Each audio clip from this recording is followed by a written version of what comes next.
Então iniciou na lâmpada, não se sabe, acho que foi um pequeno curto que deu na lâmpada e aí começou a sair fogo, né? Desse curto, ele começou a sair fogo pela lâmpada e aí a gente ficou bastante, né, com medo, e a chave, como a chave não desligou, então a brigadista veio e conseguiu apagar o fogo. Nós estamos falando de uma cozinha que é no piso térreo. Isso, aham. O prédio tem quantos andares ainda para cima aqui? São 2 andares acima.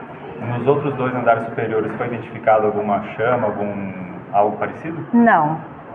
Ficou restrito aí? Só a cozinha. Uhum. E diante disso, o que acontecia naquele momento? Eram 8 e quanto você falou, diretor? Às 8h20 da manhã. O que acontecia no piso superior? A gente estava em aula, né? As crianças estavam todas em sala e estava correndo normalmente. A escola tem quantas turmas nesse período da manhã? Quantos alunos frequentam esse espaço de manhã? Então, nós somos escola de tempo integral, então são 13 turmas, são em torno aproximadamente de uns 300 alunos. Tá. Uma vez que vocês identificaram esse princípio de incêndio, como é que foi o protocolo seguinte? As professoras, as salas já começaram a ser evacuadas? Como é que foi?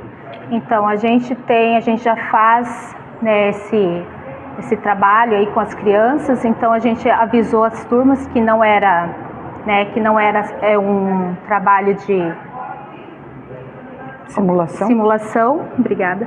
E aí foi evacuando. Então a gente já sai dali e vai direto para a quadra, né? Então foi feito bem tranquilo, porque tem que evacuar de cima para baixo, né? Porque a fumaça também acabou subindo pelas escadas, né? Essas turmas que ficam nesse piso superior da cozinha aqui, são de que faixa etária que nós estamos falando? De que alunos? Que idade que eles têm? Então, ali em cima da cozinha a gente tem a sala de computação, né? Então, no momento estavam os pequenos, o infantil. Que idade? Eles têm, aqui a gente atende de 4 anos até os 12 anos. Né? Esses que estavam na computação? Isso, eram os infantis, pequenos. Mas foi assim, bem tranquilo, porque não aconteceu nada, né? E aí eles conseguiram evacuar, então foram para a quadra tranquilamente, né? As aulas já foram restabelecidas ou elas ficam em off por um tempo? Então, hoje elas foram suspensas, porque a cozinha a gente não pode utilizar, mas assim, amanhã é para ter aula normal. Bom, secretária Janice, vamos lá então? Um caso como esse remete ao quê? Ao pensar o quê? Nas estruturas públicas que nós temos da rede municipal. Bom, a primeira questão, isso reforça a importância de nós trabalharmos com os planos de fuga. De todas as escolas, realmente, todos os anos, conforme previsto em calendário, que elas executem rigorosamente os planos de fuga. O que são os planos de fuga? São as simulações em que tanto as crianças como os profissionais são preparados para evacuarem o prédio em caso de necessidade.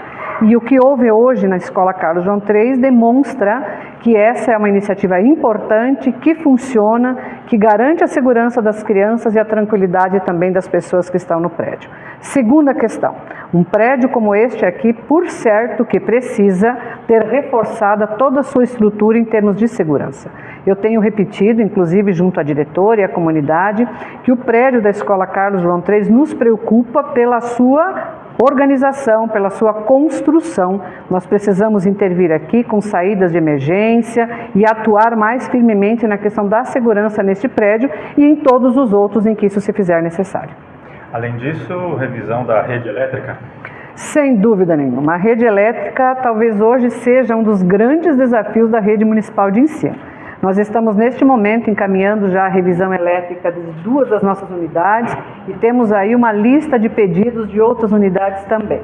Por quê? Porque, de modo geral, são prédios mais antigos, são instalações mais antigas e, ao longo do tempo, as escolas e o município investiram muito, por exemplo, em aparelhos de ar-condicionado. Então, e além de ar-condicionado, são geladeiras, são freezers, são bebedouros, a quantidade de aparelhos elétricos é grande e a estrutura das instalações elétricas demonstra não suportar toda essa carga. Então, a gente tem um grande desafio aqui em Toledo. Esse é um orçamento já tem orçamento para isso para esse ano? Nós estamos agora trabalhando com 2 escolas, né? A Escola Amélio Dal Bosco, Henrique Brode, os projetos estão prontos, deverão ser executados em poucos dias. Estamos atuando no projeto, na elaboração do projeto elétrico da Escola Tancredo Neves e assim sucessivamente nós faremos com as outras unidades. Então, Secretaria de Educação, Planejamento e Fazenda.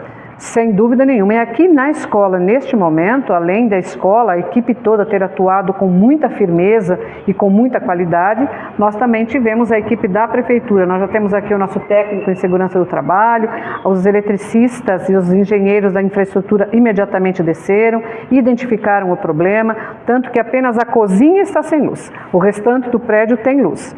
E nós não teremos as crianças hoje na escola, até porque se instalou também um ambiente um pouquinho tenso. Então hoje as crianças ficam em casa, a partir de amanhã elas voltam normalmente e a cozinha fica sem luz até que tudo esteja devidamente ajustado. Esses treinamentos das equipes, tanto a brigadista que mencionou, né, diretora, mas também a parte dos próprios estudantes, acontecem de tempos em tempos, é periódico, como é que funciona? Nós temos turmas, né, que formam os brigadistas, os bombeiros fazem a formação com esses brigadistas e a evacuação do prédio é recomendado que se faça a cada semestre uma simulação. Então, no primeiro semestre as crianças fazem uma simulação e no segundo semestre também, de forma que isso se transforme em algo que eles dominem e que consigam se conduzir com relativa tranquilidade numa situação como essa. Outras situações de reformas, então, nós estamos falando de todas as escolas ou não?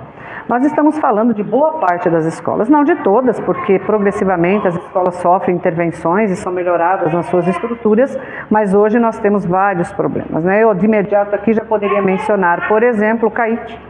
O CAIC é uma escola que tem caído muito a energia aqui, a carga está muito grande para a estrutura que a gente tem, né? E nós temos a Valdir Becker também, são várias escolas que têm nos trazido essa queixa e essa preocupação. Então, de fato, essa precisa ser uma das nossas prioridades.